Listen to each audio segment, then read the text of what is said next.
ছোটোবেলার মতো আমি এখনও স্নোফল খুব ভালোবাসি, কিন্তু সারা রাত স্নো হওয়ার পর যখন সকালবেলা 30 সেন্টিমিটার যদি বরফ হয়ে যায় চারদিকে, তখন কিন্তু দৈনন্দিন জীবনে খুবই অসুবিধা হয়। এই যেমন ধরুন সকালবেলা স্ট্রলার ঠেলে যখন আদিরাকে ডে কেয়ারে নিয়ে যেতে হয়, সেই সময় স্ট্রলার বরফের মধ্যে দিয়ে ঠেলতে খুবই অসুবিধা হয়। বাজার হাটেও অনেক অসুবিধা হয়।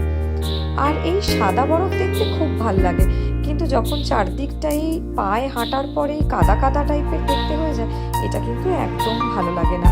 আপনারা কে কে আমার সঙ্গে একমত জানাতে ভুলবেন না।